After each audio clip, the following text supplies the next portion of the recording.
any enforcement action that they deem to be appropriate. And they certainly have that authority. The fact that they have not exercised it for natural kratom leaf products with respect to their NDIN authority doesn't mean that they're not regulating. In fact, it means the opposite, that they are actively considering the safety data that's provided by these manufacturers. But the anti-kratom people want to misinterpret, mischaracterize, and deliberately falsely claim that there is no regulatory authority that the FDA holds on kratom. It does. You and I both know it. Well, here's the point that I like to tell people. Hey, Todd, I can't find your message, so you put your number. Jordan, my number is 913-713-1483. If anybody's wondering why I'm that comfortable putting it out there, you can Google my name and my cell phone number pops up. So I'm very easy to get a hold of. If anybody says they can't find me or get a hold of me, you can even Google my home address. But anyway, Mac, to get to your point, I ask people that say that kratom is not regulated. I'm like, well, in order for me to lawfully sell this, my facility has to be registered with the FDA. I have to follow 21 CFR Part 111 and Part 117. And if I'm introducing a new dietary ingredient into the food supply chain, I'm required to follow 190.6, which is notifying the FDA that I've introduced a new dietary ingredient. And then I hear people say, well, the FDA doesn't have kratom approved. I'm like, okay, great point. Let's flush that out. Let's talk about that point for just a second. There's about 100,000 dietary ingredients or dietary supplements on the market in the United States. Mac, and maybe Missy might know this. How many of those were FDA approved? None. None. You know why? Correct None. answer. Because there is no regulatory process for the FDA to approve a dietary ingredient. Under the Food and Drug and Cosmetic Act, I think 321FF, a dietary ingredient can include a vitamin, mineral, herb, or other botanical amino acid dietary substance used to supplement the diet. Here's the important part. A botanical. Kratom is a botanical. So under the Food and Drug and Cosmetic Act passed, Mac, I think this one predates your birth, 1938. It does. Okay, so longer than Mac's been alive, that law has been on the books classifying a botanical as a dietary ingredient. It even says a metabolite can be construed a dietary ingredient, and that's the angle. I'm not sure if everybody saw this. CBD American Shaman filed an NDIN on 7-hydroxy, and I read it. A couple of things I'll point out about that. In Shaman's NDIN, they argued that it's not an NDIN, but they said they're filing that anyway. So that was funny right there. In order for 7-hydroxy to not be an NDIN under the Food and Drug and Cosmetic Act, sorry about that, under the Food and Drug and Cosmetic Act, for 7-hydroxy to be an NDI, or I'm sorry, an old dietary ingredient, it would have to have been in commerce, unchemically altered prior to October 15th, 1994. And unchemically altered means the way you presently see it in the market, did that exist prior to DSHEA being signed? Everybody knows it isn't. And that's why there's been a strong argument with no definitive proof that kratom itself is an old dietary ingredient or an ODI. Now, kratom being, if it is an old dietary ingredient, we're all pretty sure that kratom extract would be a NDI, a new dietary ingredient, because I don't think there's any information out there proving that a kratom extract product was on the market prior. So that the FDA opens that gateway by saying file a new dietary ingredient notification. And if people don't understand what that means, a company like mine, we filed an NDIN. You have to identify what it is. And Bob is famous for saying, what is it? And you have to be able to chemically characterize it and identify what it is. In our case, our dietary ingredient is 75% metrogeny acetate salt. And we chemically identified it. And we then have to justify why it's safe for human consumption based on our conditions of use. And if we say 50 milligrams at a time, no more than 150 milligrams daily, we had to have a scientific basis for safety and outline that in the NDIN and submit that to the FDA. And the FDA comes back, and there's three ways the FDA can respond. They can respond without objection, they can respond with objection, or they can say this is an incomplete submission. And out of the, I think as of right now, there's around 1,400 total new dietary ingredient notifications sent to the FDA since Duché. And I think less than 1% of them have been responded with no objection. So they kind of put a litmus test on there that's almost impossible to achieve. That being said, that does not preclude you from going to market. You're still allowed to go on market, just knowing that they could come back at a later time and try to argue that you're adulterated. They could also, a lot of people don't know this, let's say you supplied an NDIN on a particular product and they came back with no objection. If they later discovered some adverse events and questioned the safety of it, they could come back post-market years later and then try and take it off market and say it's unsafe. So just because you get a approval or a response with no objection, that doesn't mean they can't come back at a later date and start objecting to some of the safety data. You agree with that, Mac? I agree completely with it. Missy, did you know all that? Well, I knew all that by the stuff that you post up. Okay. So are you so you're technically FDA approved or no? No, there is no FDA approval on a dietary supplement. The way it works is, we had to identify what we were making. How is it safe? We put that in a dossier. You can look on the FDA's website. It's NDIN 1361, and you can see that we filed it, and we've been on the market. Another part of 21 CFR Part 111 is we have to establish post-market surveillance. So we have a way of monitoring and reporting adverse events. Since we have been on market, we've put out over 60 million servings, and we have not had one reportable adverse event. And what I'm saying reportable is if somebody calls and says, I had this reaction to the product, we have to do an investigation. And we have to do a completely objective investigation and try and determine what it may have been. Since we are keeping retains of every product we've ever introduced, the first thing we'd go back and do is look at, that batch number of the product. We would test it. We would, find out if there's a problem with it. We'd do an investigation. And then if necessary, we'd report that to the FDA. So they know you're on the market in case there is any issues. Kind of, yeah, exactly. Kratom issue. What is your response to 7 saying that all kratom will be banned?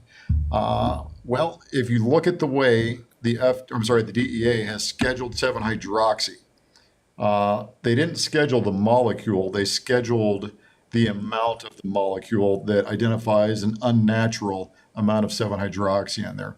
If they scheduled 7-hydroxy as a molecule, that could default ban kratom or schedule kratom, but they didn't. They very carefully and strategically and surgically identified what the problem was and scheduled those substances. Anybody that is saying kratom is going to get banned, they tried in 2016. I think they tried again in 2018. And my favorite is when the FDA brought it to the World Health Organization. And Mac, you'll remember some of this better than me. The FDA brought it to the World Health Organization and said, hey, you need to investigate kratom. Well, the World Health Organization responded, there's not even enough evidence on a global scale to warrant us starting an investigation that kratom's a problem. I think, is that about right, Mac? Well, I think it was a little more detailed than that. First off, it was the FDA that made the recommendation to the UN Commission on Narcotic Drugs that kratom be scheduled internationally. There is a lesser standard internationally than we have in the United States under the Controlled Substances Act, which we call the 8-factor analysis. They don't have that similar tight requirement. It's much more lenient. So they schedule things internationally that we wouldn't classify as dangerous substances here. But when the UN Commission on Narcotic Drugs received the application or the petition for scheduling, they sent it to the Expert Committee on Drug Dependence, which is housed at the World Health Organization. That's comprised of 12 independent experts from around the world. And they looked at the evidence and data that was provided by the FDA and other parties, and they determined there was insufficient evidence to schedule kratom even under the lesser standard for scheduling internationally. So I think it's conclusive that the attempts by the FDA, 3 attempts, 2016, again in 18, and then they tried with the UN Commission in 21, all of which were met with the one disappointing thing to the career staff at FDA, which is that kratom does not meet the standard scientifically for being scheduled either internationally or in the US. But the most important thing about what the FDA did, at least as I view it, is that if the UN Commission, under that lesser standard, had decided to schedule kratom internationally, we would have been obligated under the treaty that we are operating under to commence scheduling for kratom domestically. So it was a trick that the FDA staff, career staff, was trying to pull, and they were unsuccessful in it. And I think the most telling thing about all of this is that the FDA's own science today validates what those 12 experts said, which is that the safety data on natural kratom leaf products does not merit scheduling either internationally or at the domestic level here in the United States because it is well tolerated at all dose levels. And I think the FDA's single ascending dose study that they did about a year ago, I think that confirms what a lot of us have all been saying. And one thing I love is, let's talk about dietary supplements as a blanket right now. Any dietary supplement, if you want research on that supplement, the person manufacturing or attempting to distribute that is always going to be the one footing the bill. So that's just the way the process works right now. So me as a manufacturer, whether it's a kratom product, a kava product, we got a new product we're about ready to release. It's a mainstream nutraceutical. It's a African mango seed extract that helps maintain healthy weight. We're all responsible for doing the clinical research and justifying the product as safe. And one of the big objections that End Kratom Addiction likes to bring up all the time is you can't trust that information is funded by the industry.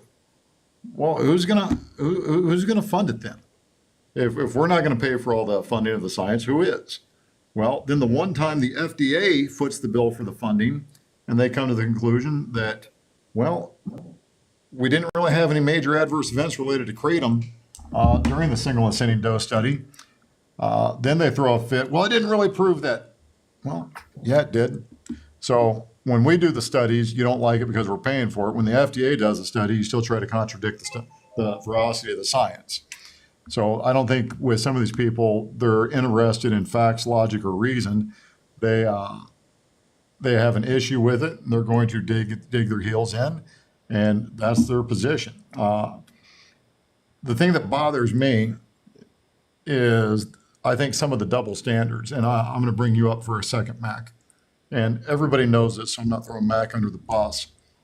They like to bring up your troubled past from 35 years ago, 40 years ago at this point. 40 years ago. Use that, pardon? 40 years ago. Okay, they like to use that as a catalyst to destroy your credibility. Mac, as a human, made a mistake 40 years ago, therefore you can't trust anything he says today. Now, they also used an individual to be their poster child to achieve their agenda, and he has a troubled past, and they cry foul if you bring any of that up and say that's inappropriate. My thing is, guys, let's leave all of that shit behind. Let's talk about stuff that actually matters, that affects people's lives. Let's talk about policy and science. And any policy we have should be guided in science. So everybody, let's focus on that and let the facts fall where they may. You know, I like to say just because somebody was charged with a felony doesn't mean that they're still a felon. Well, you know? No, Mac did his time. Well, and here's the thing. In my 20s, I lived a completely different life. And I'm fortunate that I just didn't get caught. And, I think there's a lot of people out there that go through growing situations. I think the individual in question here was young, made some mistakes, and we all make mistakes. I've made mistakes. Misty, you've had a troubled past. You've gotten in some trouble. I don't know to the extent of it. We never talked about it, but we all have a past. And just because you've made a mistake in the past, or there's some colorful things in it, doesn't mean you're a bad person today. So I believe in redemption, and I think that happens for a lot of us. So And just like when the 708ers like to bring up Max Pass like that, they're not even researching Vince Sanders. That dude has got a chapter in damn near every decade. But the funny thing is I'm sure we all watched that documentary that Soren and some of his guys did, getting in there. At one point, Vince Sanders was referring to J.W. Ross as an unsavory individual. And I about spit what I was drinking out of my mouth. Just looking at public records on either one, one person has been to prison multiple times for multiple different offenses, and they've had the FDA, the FDA, the EPA, the Missouri Attorney General. This guy's been peppered with everybody for years now. So I think somebody's throwing rocks when they live in a glass house if they're going to have the audacity to say something like that. Well, with the amount of money that Vince has made, he's probably living in a glass house, glass castle.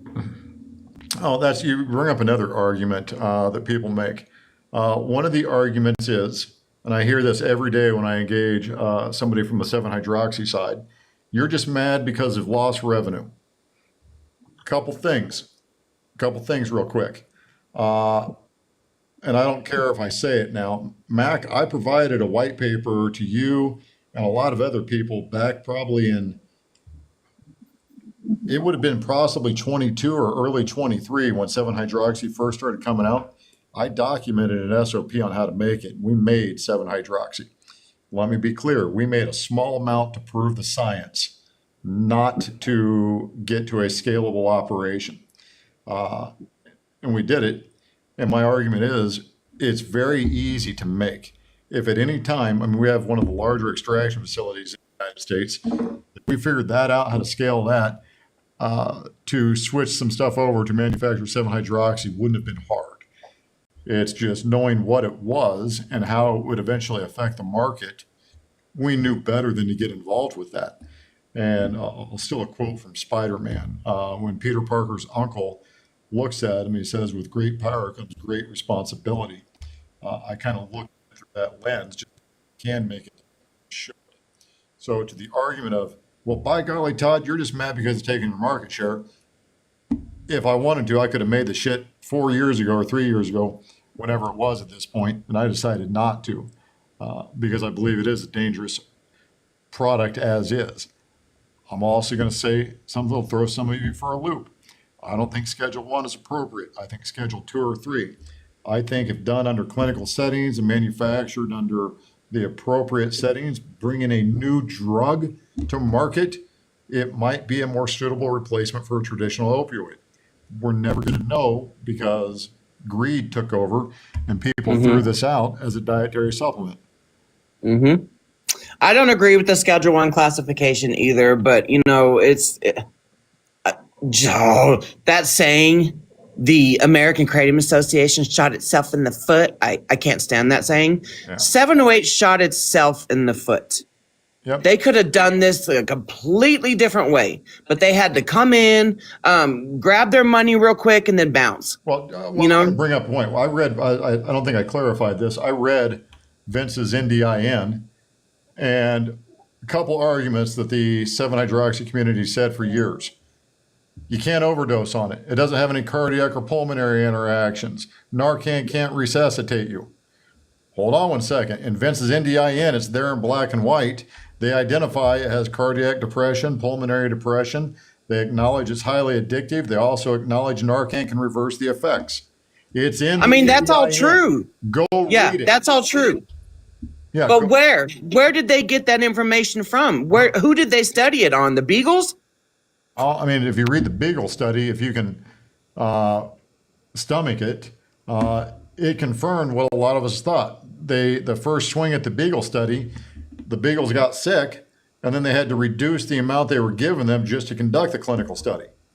Yeah. Okay. Jordan wants to know if he can come on real quick. Can you invite him up as a guest? Yeah. Kels, I want to ask. I don't want to not answer every question. And then I'll invite Jordan up.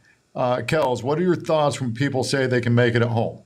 Okay, absolutely fucking stupid. Yeah. Now, can you figure out how to make it at home? I'm sure you can. This for somebody that does chemistry that has a lab setting. Yeah, I can understand. Having the ability to make it, but to your average lay person, just making it at home, I think you'd have to be out of your freaking mind to do something like that, because you got to be able to quantify it, make sure it's safe, all the residual solvents are out. Then you have to send it to a lab to find out exactly what it is. And at the end of the day, you're going to be sitting there with, milligrams up to grams of 7-hydroxy. How do you effectively dose that, or get a correct serving? I think it just increases such a huge risk. Jordan, what's up? First off, I'm a little bit starstruck. I feel like I'm talking to the godfather of Kratom right now. I've always looked up to you, so this is Not me. amazing.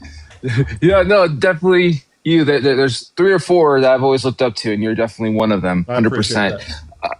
Yeah. So I do have a question, because a lot of people will always say, well, we shouldn't ban it. We should regulate it. How on earth can you possibly regulate 7-hydroxy? Like it based on the Controlled Substances Act, it can never be sold over the counter, correct? Okay, let's talk about that. When people say, whoa, whoa, whoa, whoa, whoa, whoa, whoa, don't ban it, regulate it. Well, the first argument I'm going to make is, how many of these facilities making this shit are registered with the FDA? How many of them are following Part 111? How many of them are following all the GMP identity testing, batch records, traceability, all of that stuff? So there's a ton of existing regulations that already surround how to manufacture these types of products. And my argument is, if they're not following the most basic levels of this, why are more regulations going to help? And it's not going to change the fact that it's a drug. Just because it can't be argued that it's a supplement, you have to look at the totality of what it is and how it behaves, and then what the claims they're making. This, most accurately described, is a new drug. So, yeah. Hey, Todd, could I add one comment? I've got to run to another meeting, but with respect to Schedule 1 and whether it should be another schedule, the way the Controlled Substances Act is currently written, it says that unless a product is approved by the FDA for a medicinal use, it has to be Schedule 1. There's no opportunity for it to be any other schedule. And kratom is not approved for any therapeutic use. And that, of course, precludes any other classification. It is a weakness of in my opinion, of the Controlled Substances Act for there to be a penalty for possession of kratom in an amount that is used for personal use. I think that's a mistake, and our federal KCPA will attempt to remedy that issue, because Congress can exempt people that possess it, any product, that as long as it's not being made for distribution. You mean for 7-OH, not kratom, correct? 7-OH, I'm sorry, yes, for 7-OH. But here's something that's really important on the very issue that we just talked about, or you just addressed, Todd, is let's regulate it. Well, that decision was available to the 7-OH manufacturers when they went on the market. They could have complied with the Food, Drug, and Cosmetic Act and the DSHEA Act, which would have allowed them to come on the market. And now they want a do-over because they got caught. And the problem is they didn't want to do the science, because the science will reveal one thing. This is a drug. Look at all of their marketing schemes. It's all about therapeutic claims. That shows you that this is not appropriate for classification as a dietary supplement or a dietary ingredient. It is a drug, and that's why you can't regulate it in the way that people are now crying to the high hills that they're about to get scheduled, oh, why don't we just regulate it? That was a decision that was foreclosed by the manufacturers of these bad products. All right. Matt, can I ask you one? Oh, sorry. I'll go after you, Todd. No, just another point. If you look at the NDIN from Shaman, it recommends 7.5 milligram servings, and I think a maximum of 2 servings in a day, no more than 3 consecutive days. Now, if that's their safety data, if you look at the seizures, the 100 or so different brands that they manufacture, they are manufacturing 300 milligram tablets. Reconcile that with me for a second. Your Yeah. maximum safety data shows 7.5 milligrams, and you put a 300 milligram product in market. And then Vince says, well, I don't think it should be sold at gas stations, but I'm manufacturing most of the brands that are sold at gas stations. Reconcile that with me. That I doesn't guess make that's where the any nibbles sense. come into. Sorry, I guess that's where the nibbles come into play. Yeah. And then I was going to ask Mac one question before he went. What would your response be to Michelle Ross with the whole pseudoindoxil situation? So this is a somewhat complicated issue because the intent of the scheduling recommendation is clearly for the scheduling recommendation dealing with 7OH that it is at elevated levels because there is a recognition that the 7OH can occur at trace amounts in the natural kratom leaf plant. What the DEA did not properly consider, because the testing methodologies require such sophisticated equipment, that there may be other alkaloids or metabolites that are present in the material when it's in the production of a finished product that might also exceed a level because of the degradation that naturally occurs with oxidization.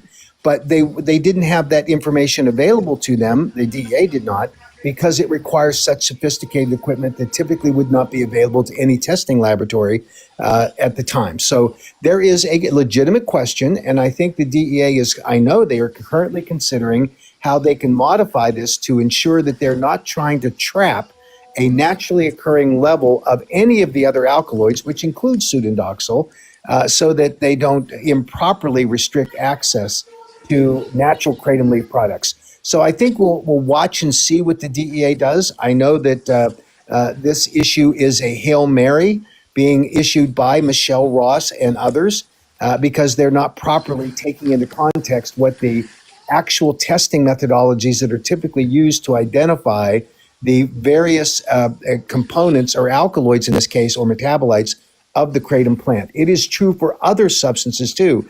If you could use that same testing methodology that's available at very expensive labs. If you have $1 million machine, you might be able to drill down and find all kinds of levels of something, but that's not. It has no effect on the safety of the consumer, and it certainly is simply a technical issue as opposed to one that relates to consumer safety. So we're going to wait and see how the DEA handles that. They're aware of the issue. I think you'll see them make an accommodation. Mac, just to let you know, in HPLC, we have a SHPLC, a super high performance liquid chromatography machine. We can test all of that stuff here. Those are about 120 grand. So you don't need to spend $1 million. I'll save you some money. And if people have products they want tested, send it here. I'll tell you what's in it. And let's talk But the about threshold, the threshold here is important, and that is that what they're looking at is what impacts consumer safety. And there is a difference between pseudoindoxil that occurs at natural levels, trace amounts in a product, and that has been chemically manipulated as they have established the elevated threshold for 7OH. And that's where we need to land with the DEA. So you're not that concerned then? It's not like am I asking that question right? I think so. Like, is it something that we should be concerned about, or you think it will be fixed? I think the DEA is going to look at the submission that's been made by the Seven Hope Alliance, and they will address it. And I think that if they decide not to address it, it's because they don't consider it to be a significant issue. If they do address it, it will be that they'll simply make the same accommodation that they did for 7OH. Yeah, because I've gotten hundreds of messages from like 7OH people say, "Oh, congratulations, you got the leaf band itself. Are you happy now?" I'm like, "What? What are you talking about?" You know? Yeah, well, just remember, this is what happens when you corner someone that it is of their own making, this situation that they're in, and now they're just lashing out. And this is what part of their lashing out. So they can cry all they want, but the blame lies at the feet of the people that brought this product to market, that duped them into thinking it was natural kratom, got people addicted and hooked. And that is why the DA is taking the action that they're taking. And they deserve what they're getting right now. And thinking and pointing the finger of blame at someone else other than the people that created this problem is simply inappropriate. But at bottom line, the DA is going to find the right marker in order to protect public safety. And they're not going to take a product off the market that clearly was not intended to be restricted, as evidenced by the recommendation of the FDA saying natural kratom leaf is not the focus of this scheduling recommendation. Well, even the head of the DEA said that this is not affecting the natural leaf itself. I saw that in his like a press conference. Okay. Thank you, Mac. All right. Thanks. See you guys. Sorry you have to leave. Bye, Mac. Bye, Mac. Hey, real quick, can everybody share this with as many people as possible, this live stream somehow? I'll repost. I'd like to get I'll some repost there. I would love Michelle Ross to join. I would love our friends from End Kratom Addiction to join. I made it clear. There's no questions off limits. I'll answer them all. I didn't know you followed me. That's cool. I reposted it right now. Okay. Jen and I are live streaming it on our platforms too, and I shared it to LinkedIn. So, Okay. And I know Cameron follows me over there. I blocked Dean though. I can't deal with Dean. No, I mean, Dishonest Dean. I told them a day or two ago I was going to do this, but I'll answer every question somebody wants to ask. Now, another fundamental question I have right now, and one that I'm struggling with, is we all saw Cat's Claw enter the market back in January. It started to get popular. And you can buy Cat's Claw off of Amazon.com. And you can eat a pound of the stuff and not feel anything. No, I'm not saying it's safe. I'm not telling anybody to go out there and eat a pound of it. The point I'm making is there's nothing in there that is psychoactive that is going to have any type of similar comparable effect to 7-hydroxy. That being said, there's some shit in there. We saw a product called Buzzers.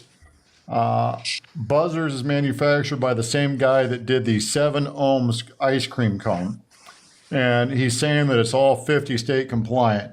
And you can find COAs of that product online everywhere right now. Utah just posted them. It has MGM in there. Yeah. Now, let's talk about that for a second. Under the Food, Drug, and Cosmetic Act, let me see if I can find the exact quote. Yeah, because Utah's saying that one person has died and there's been multiple This is cases. interesting. Hold on, what is his name? I bet you Mikkel's going to try to use that against Natural Leaf. I know. I freaking know. Okay. I sent it to somebody recently. Here it is. If a company deliberately lies on an ingredient statement to avoid or evade FDA regulations, the key federal criminal provision in the Food and Drug and Cosmetic Act, and DSHEA, keep in mind this is now a felony.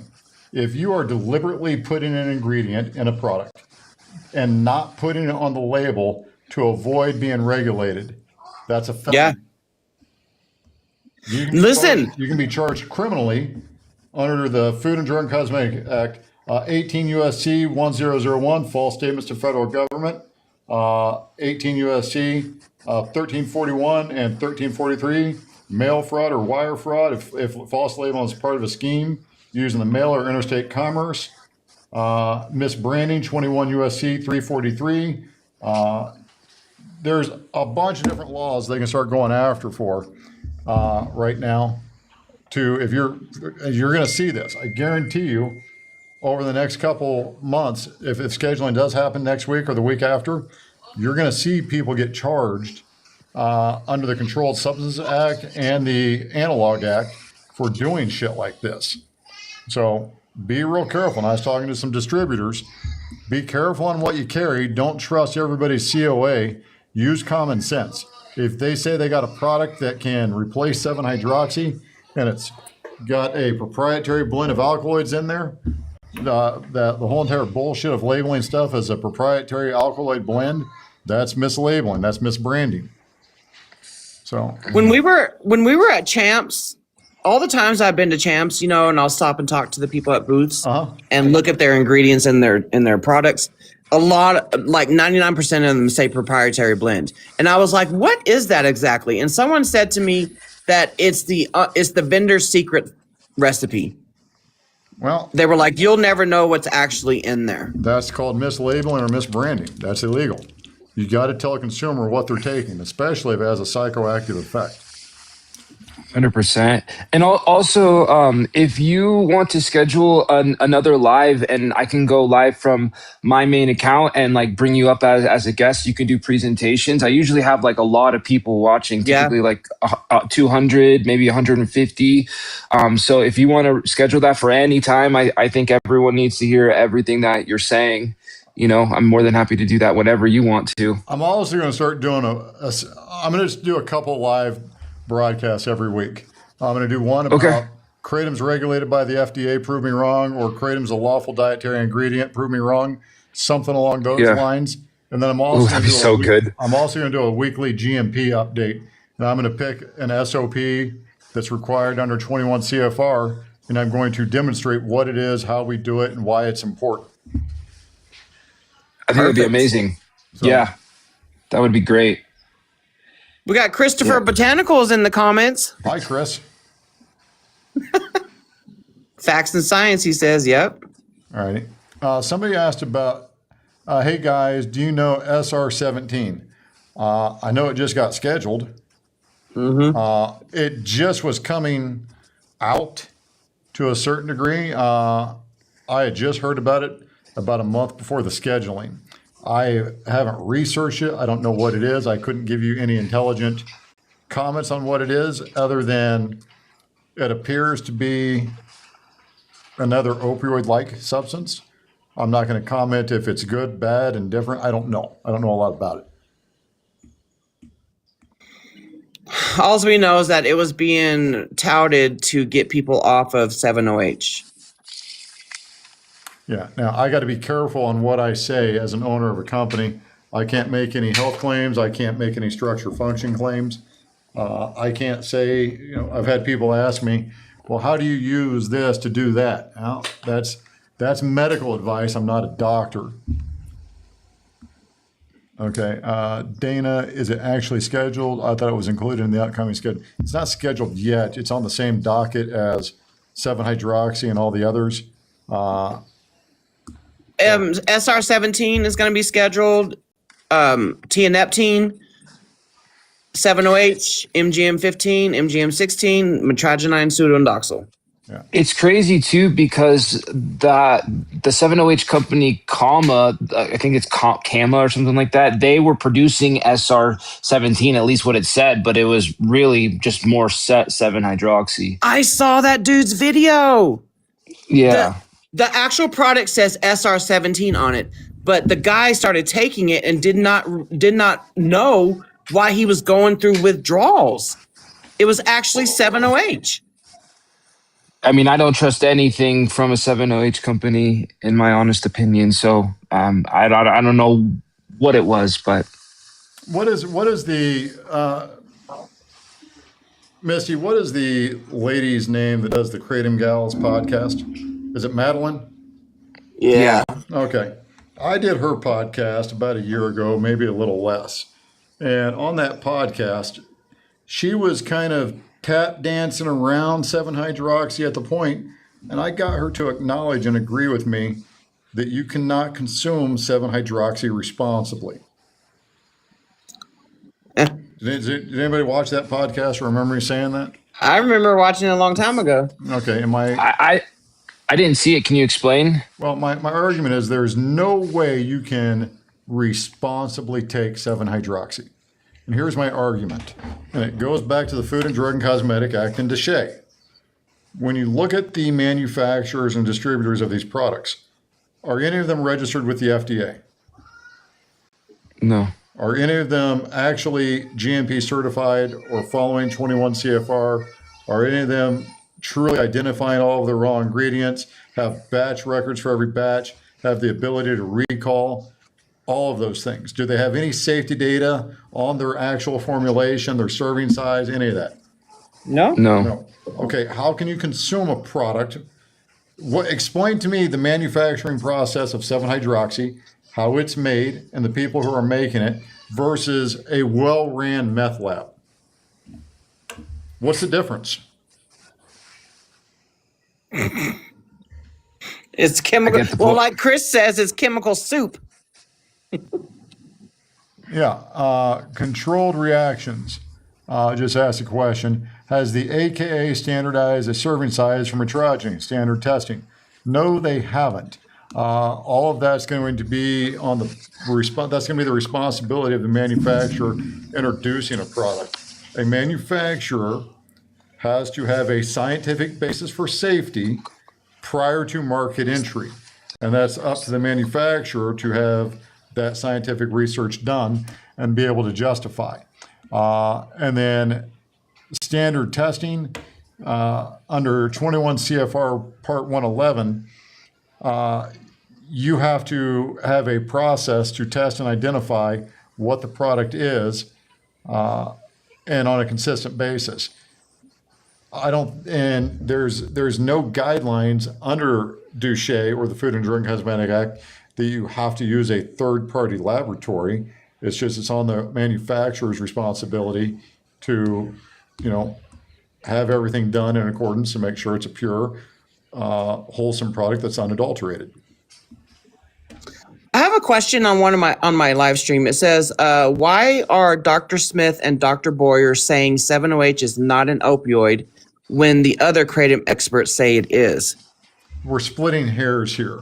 If you look at the definition of an opioid, I could be wrong here, so don't quote me on this. This is the way I understand it. A opioid is derived from opium, but 7-hydroxy obviously is derived from kratom. That's why they say it's not an opioid. So they're kind of splitting hairs. But what's important is, what does your brain see and how does it react to it? It doesn't, and this is Kirsten Smith's own words, and I got it in writing and I can share it with you. And she even said this in testimony. She said, 7-hydroxy lights up your opioid receptor exactly the same way an opioid would. Your brain I remember that. can't tell the difference. She said Yep. publicly. I remember that. So, is 7-hydroxy chemically an opioid? Probably not.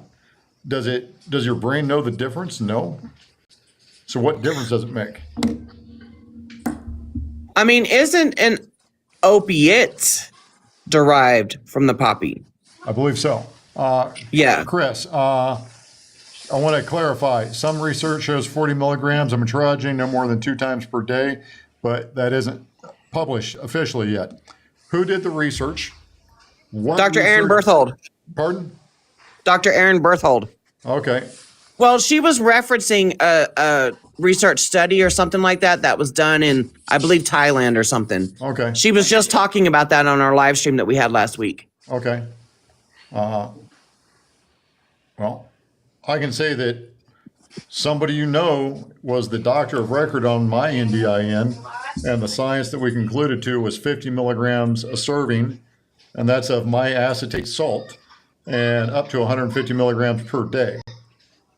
18 or over, not pregnant, no other health issues, et cetera, et cetera. Yeah, no, this wasn't going to be like where something every vendor needs to follow or anything like that. It was give or take. Uh-huh. But someone did a study. I'd have to rewatch our live stream, unless Jennifer knows, but or Jen. What? All right. But yeah. I got another guest. It just went away. Azelle, you want to put that request back up? Some person just requested to join. I'll see what they have to say. But 40 milligrams is not a lot.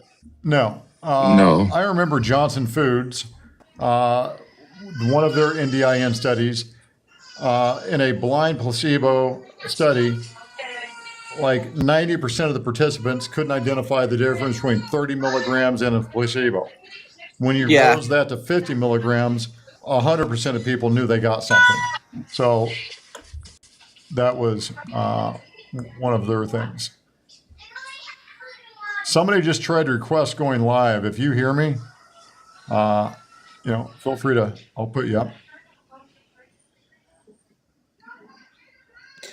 But yeah, if you ever want to go live with Jordan, all Jordan has to do is go live at the same time that you do so that he could be on camera on screen.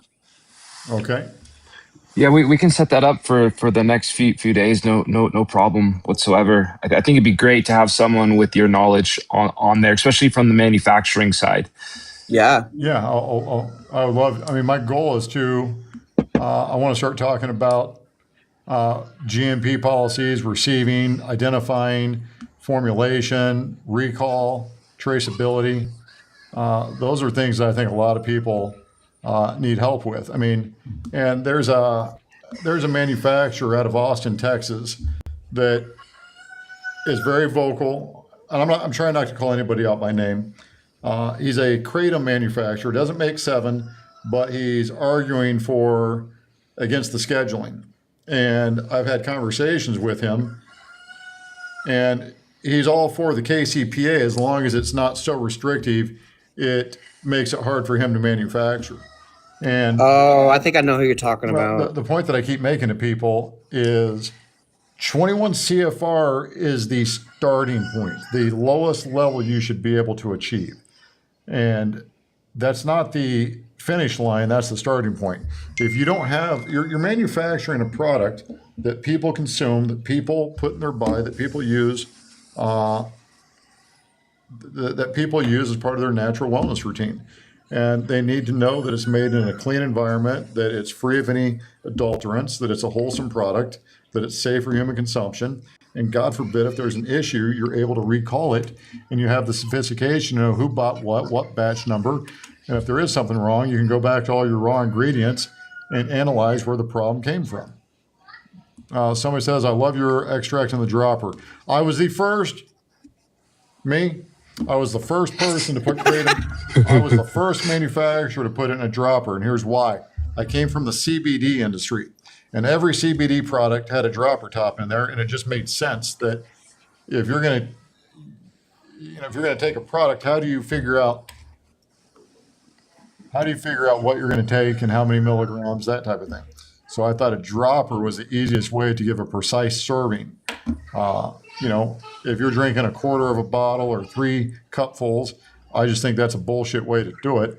And I mean, I think if you have a bottle and you say drink half of it, that's an easy way to guess.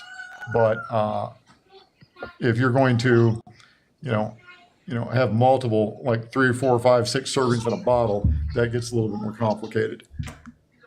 No, Jeff, those are Jordan's babies in the background, not KDA kids. Oh, sorry. I should probably. It's okay. Yeah. Venom Mom 20. I'm a manufacturer. I'm held accountable by the FDA. I can't answer the question the way you wrote it. I can. Well, send a message to them. Send a message to them privately, and you do it how you see fit. Is your extract dropper still going to be legal? All of my products are going to remain compliant. There's no synthetics in there. There's no adulterants. The scheduling doesn't affect me or my formulations at all, because I've never gotten involved with any synthetic stuff.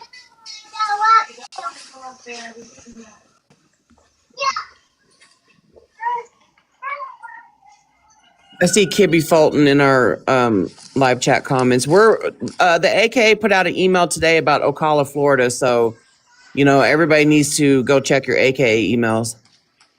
What happened out of Florida? Ocala, Florida, that mayor is trying to ban kratom again. Has he even tried it? I don't even remember. I remember there was some sort of personal experience. I think he had a family member or somebody that was supposedly addicted to it. I don't know. I don't remember. When I see these other credentialed type people speak out about kratom, I'm always like, have you ever tried it? Try it. I remember seeing a picture of you and the mayor one time, right? Yeah. So Yeah, He like was holding your product or took your product or something. the mayor of Independence at the time, when we finally got our factory active and operational, we did a ribbon cutting with the board or Chamber of Commerce and all that, and they declared June 12th Mint Wellness Day. And so it's forever in the books that every June 12th is a national holiday or a citywide holiday. That's awesome. Hold on a second. Toddy, no. What does that mean? Mike?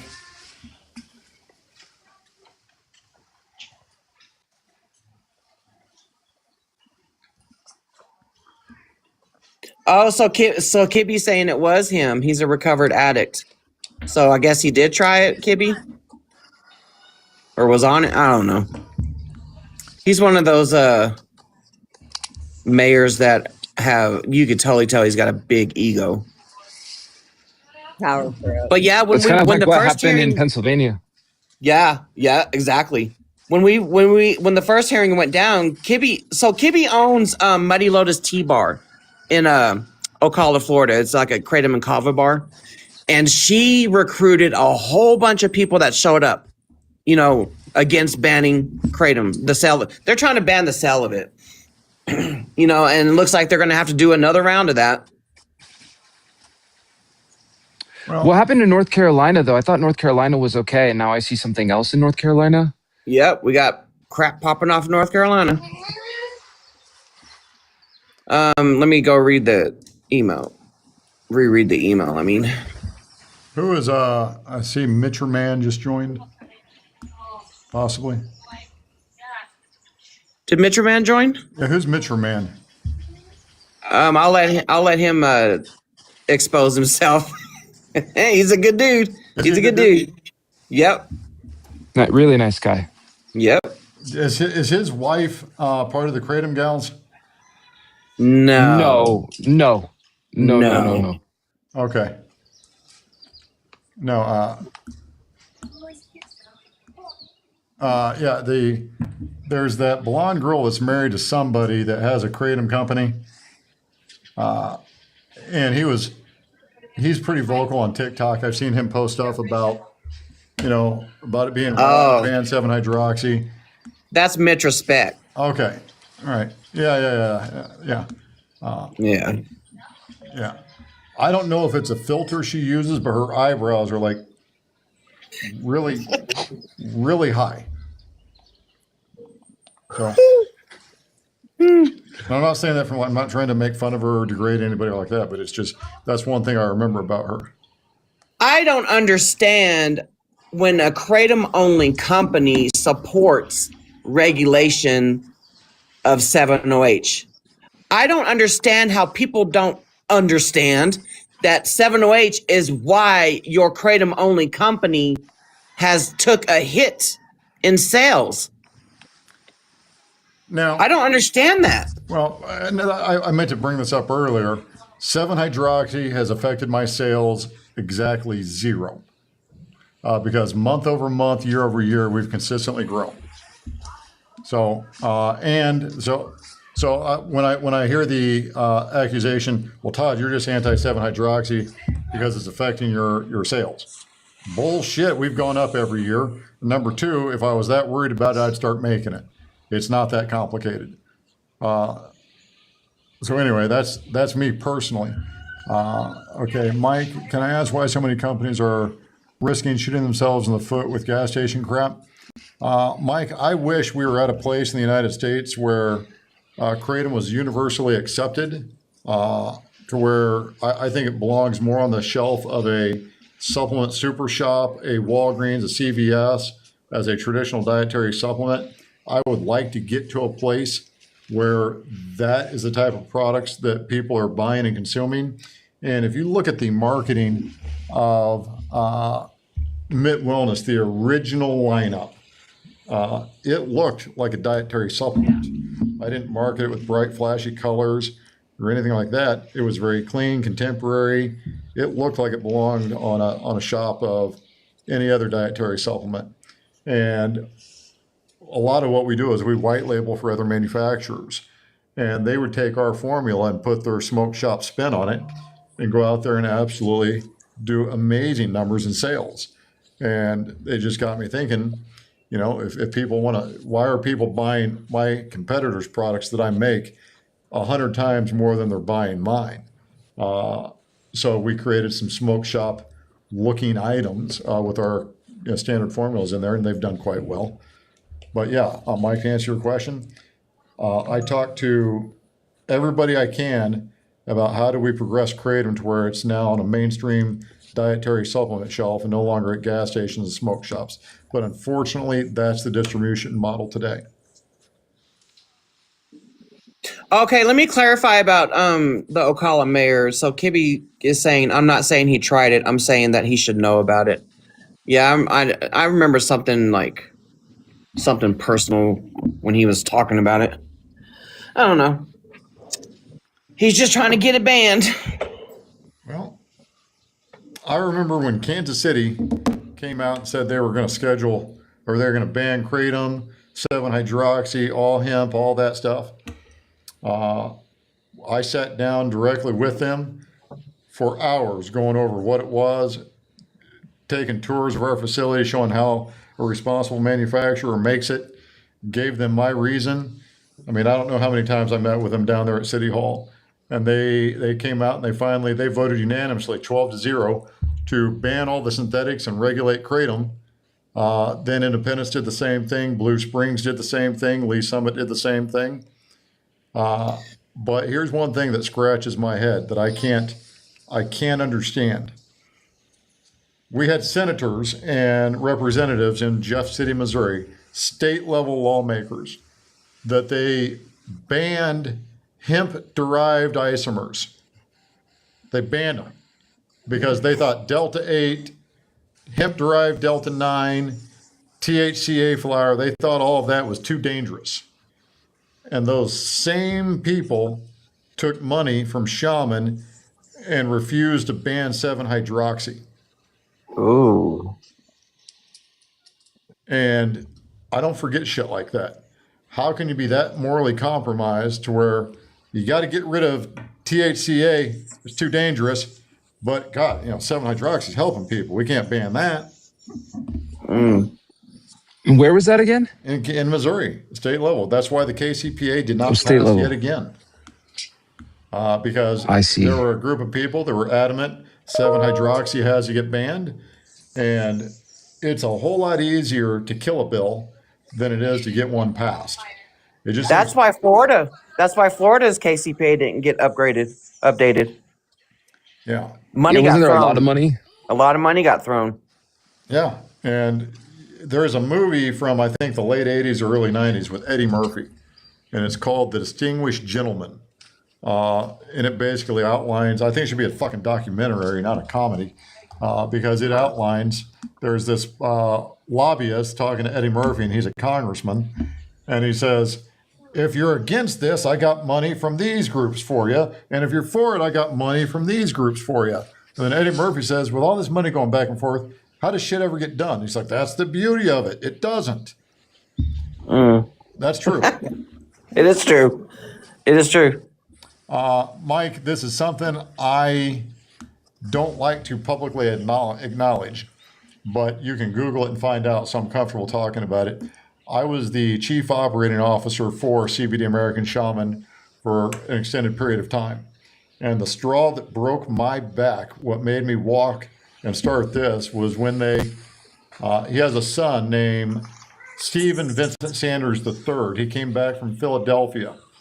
And I have a non-biased third party that can verify everything I'm saying right now. John Van Hoppen was my FDA compliance attorney at the time, and he was on the Zoom call. And he has no, no conflict that he would have to waive because he was representing me exclusively, not Shaman. When Stephen Sanders III, Vince's son, came back and said, Todd, I got the secret ingredient that we need to put in your Kratom shots.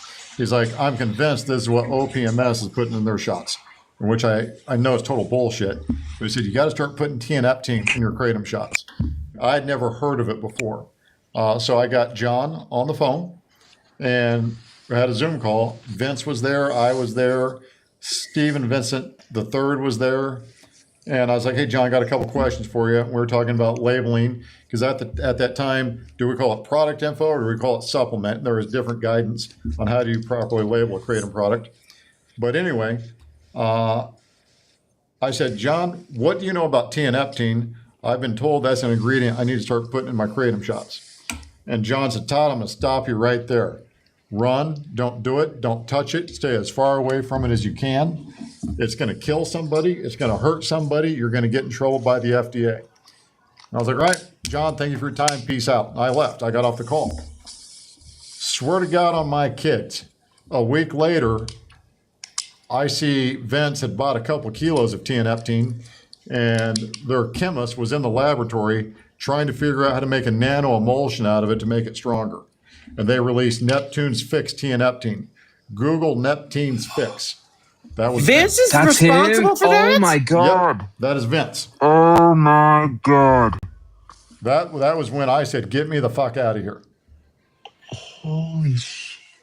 Oh, whoa. You didn't know that? That no. No. I mean, I know who Neptune's is 100%. Well, the Yeah, funny thing 100%. is, I know that. the funny thing is, the FDA came after them really hard, seized the Yeah. product, cease and desist. It killed people, and they tried to argue, "Well, there was a counterfeit product; it wasn't really ours." I'm like, "Well, you're not putting batch numbers, testing, traceability, so how do you really fucking know?" So anyway, a month later, they got busted, I think, in December. January, they came out with Morpheus Fix under a different LLC. Whoa. It seems like everything Vince touches, it turns to shit. Well, How many times has he been involved with the FDA? That's crazy. It's like I feel like he spends more time with the FDA than some people do with their spouse. I'm not gonna. Yeah. I'm just telling you facts as I know it. And if anybody wants to challenge me on these facts, bring it on, because I got the Bring it on. I got the evidence to verify everything I've just said. Were you at my first AKA vendor summit I ever went to was in 2018. It was in Georgia. Were you there? No, I'll put it to you like this: when I started and really started taking kratom seriously, we founded Mitt Wellness in April of 22. Okay. So prior to that, I was still associated in loose connections with Vince. Gotcha. But yeah, Mike, you're right. Because even way back then in 2018, I specifically remember like during the presentation, they were talking about the levels of 7-hydroxy and how if you elevate it, like no one should be doing that.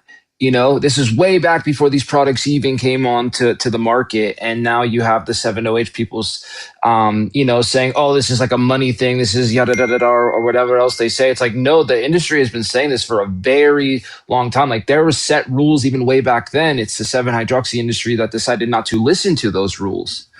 And then it's like they get, I don't know, they get a free pass, but we're the bad guys for following what should have been done. Well, I want to. My wife just sent me a text message saying my hands were blocking my face, so I'm going to invite her up. But anyway,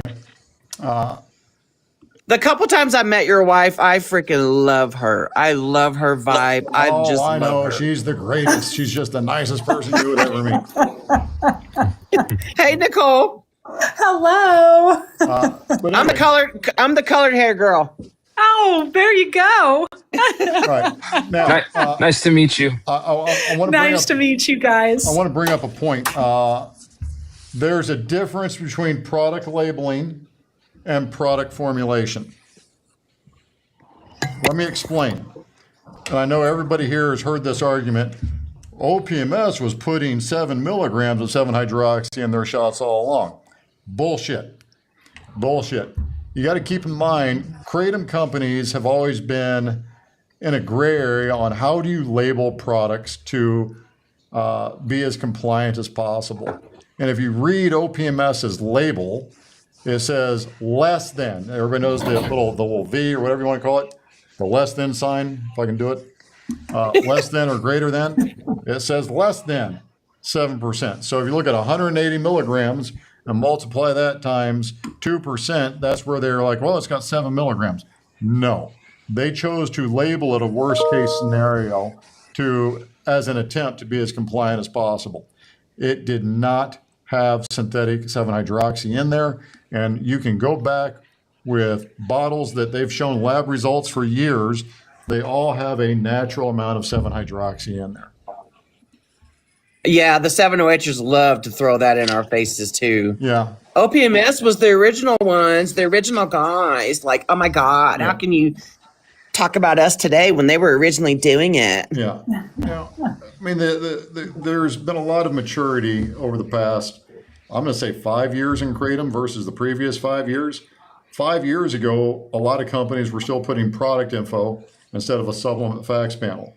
I think a vast majority of the companies now are labeling it appropriately, honestly and transparently, and calling it a supplement facts panel.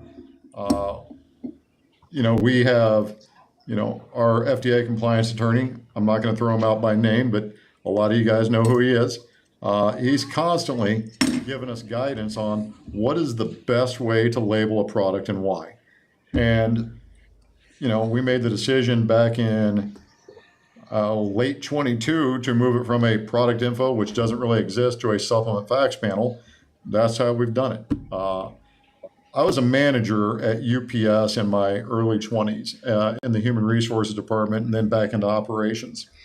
And I'm always big into legacy and history and stuff like that.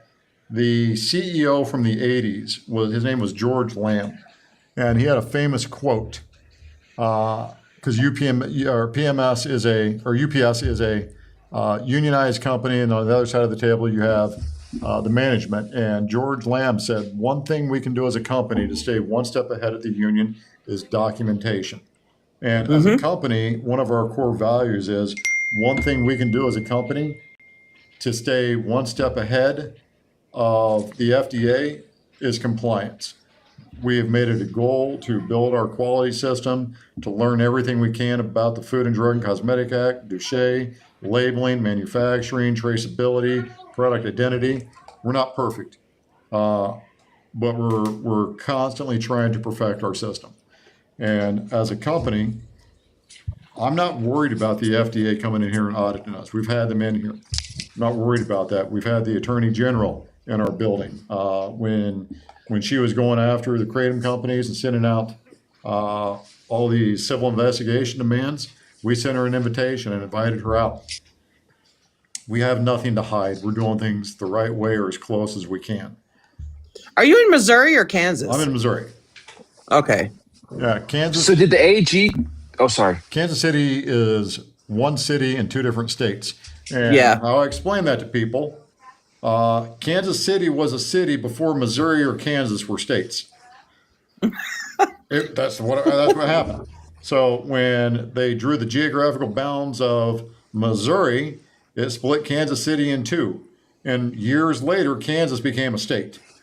So that's why you have two different cities, or one city in two different states.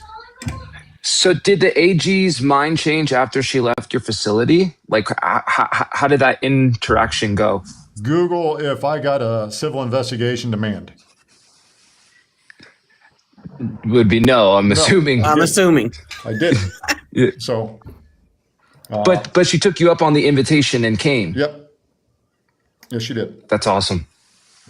Did Vince ever invite her to his facilities? I don't know. I have no way of knowing that.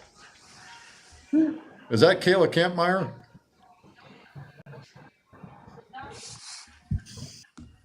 There's just other. Who the heck is that? I know. Oh. So, guys, this has been. I'm gonna give it 10 more minutes and then finish up.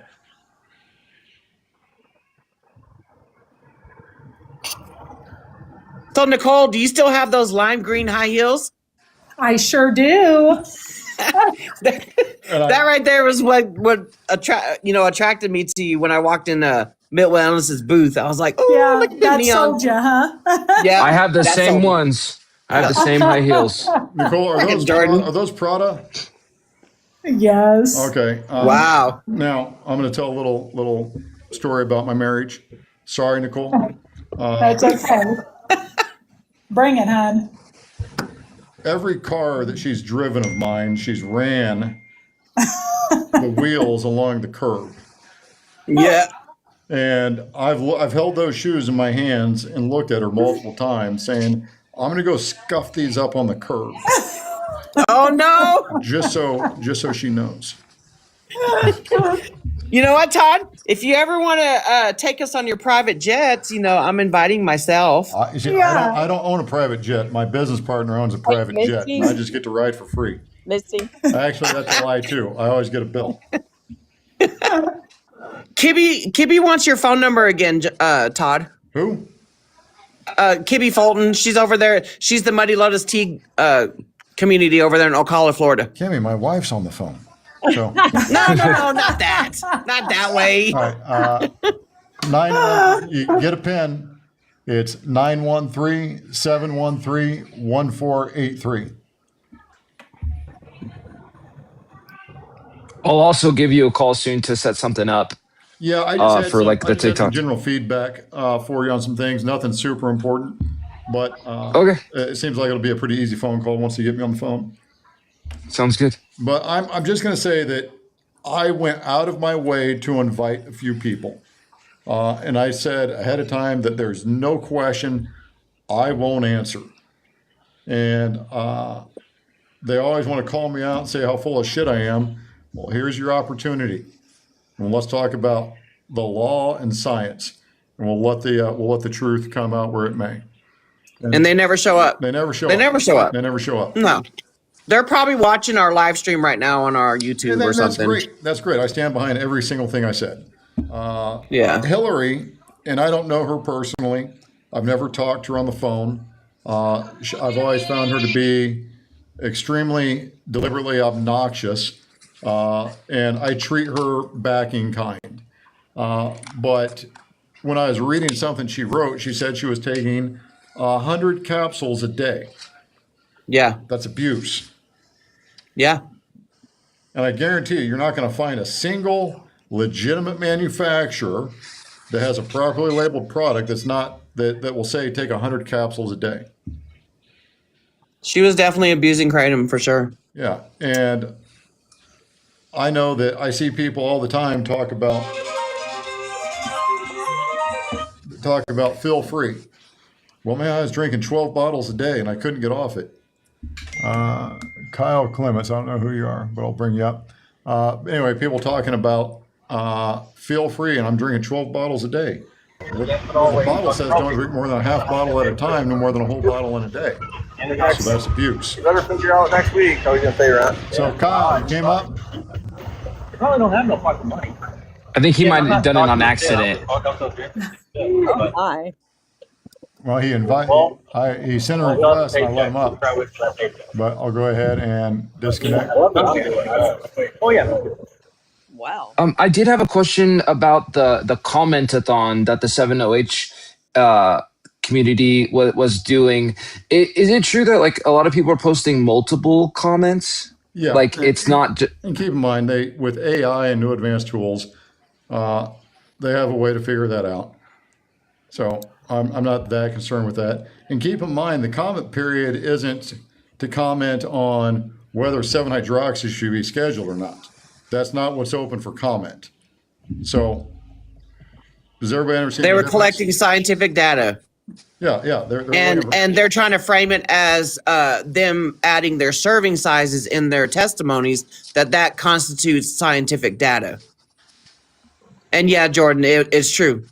Multiple comments. Yeah. Yep, Dana. Yep. You're Controlled correct. reactions. I want to answer controlled reactions questions. Controlled reaction.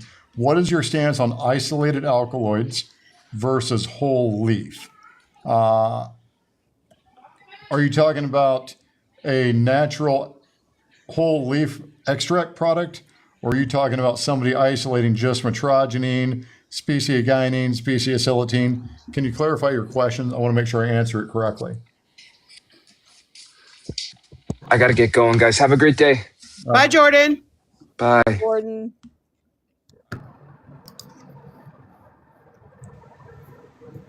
No. All right, controlled reactions, you're up.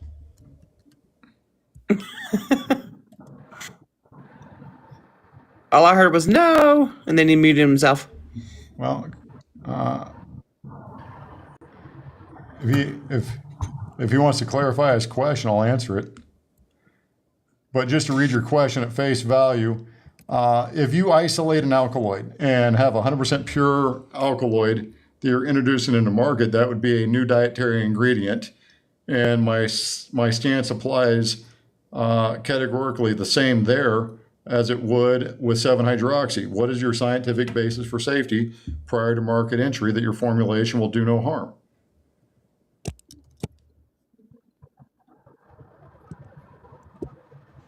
Yeah, Kate, you're right. She says, I truly don't understand how people can abuse kratom without throwing up. I've thrown up a couple of times when I first started my kratom journey. What's your Because I tried to find that high. You know, whenever I would read people's comments about, oh yeah, you get so high on this stuff, I never got high. Never got high. Well, a couple things. I had this conversation with our friend down in Virginia that you had, he questioned you about getting high. And his definition of high was, do you feel a psychoactive psychoactive effect? He's like, that's your definition. I'm like, no. I was like, and I'm going to be transparent here.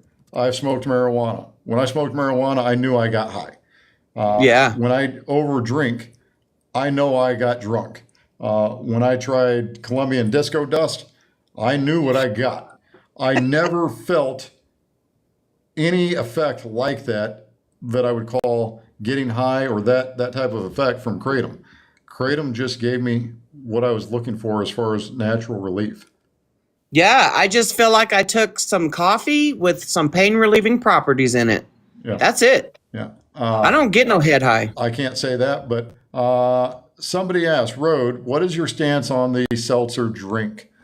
We have a seltzer, and we put 50 milligrams in there because we think if a can of beverage, you can't get more than one serving in a carbonated beverage, because once you crack the top, you're not going to drink half of it and then drink half of it 4 or 5 hours later. It's a one and done scenario. So all of our drinks are formulated to be one serving. It's just, what is your chosen delivery method?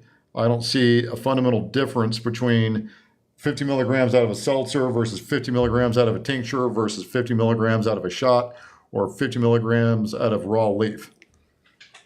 Okay. I do not feel psychophags helps me with gut and Crohn's disease. I don't know a lot about Crohn's disease. I know my brother might have had it. So I get it. I can't give you any feedback because that might cross the line into giving you structure function claims or medical advice. I'm not a doctor. And that's why I've never been vendor sponsored. I didn't want to receive money. I didn't want to give coupon codes out and receive, money from that and be in that gray area of, violating the commercial speech laws and all that stuff. I want to be able to say what I want to say. I want to be free. Without the FDA trying to shut me down or something like that. Yeah. Well, I'm going to give everybody one last shot for a question before I got to go. But it's been great. I'll do this again soon. Yeah, definitely do it with Jordan because he does. He has like 200 and something people that will be watching his lives. All right. Well, going 1, 2. All right, folks. As soon as I figure out how to exit this, I don't see a button. I don't see a button on how to stop the live. Well, you're on your computer, and I don't know what it looks like on your end, but on my phone, it's just the X button on the top, right? Yeah. I'll figure it out. Your account, profile live, switch accounts or log out. I think if I just log out, that'll do it. Anyway. Bye, Nicole. It's nice hearing your voice again. You too. Thank you. Hope you have a great day. You too. Thanks. Bye, Todd. Bye, Nicole. Bye, everybody in the chats. Everybody. Bye.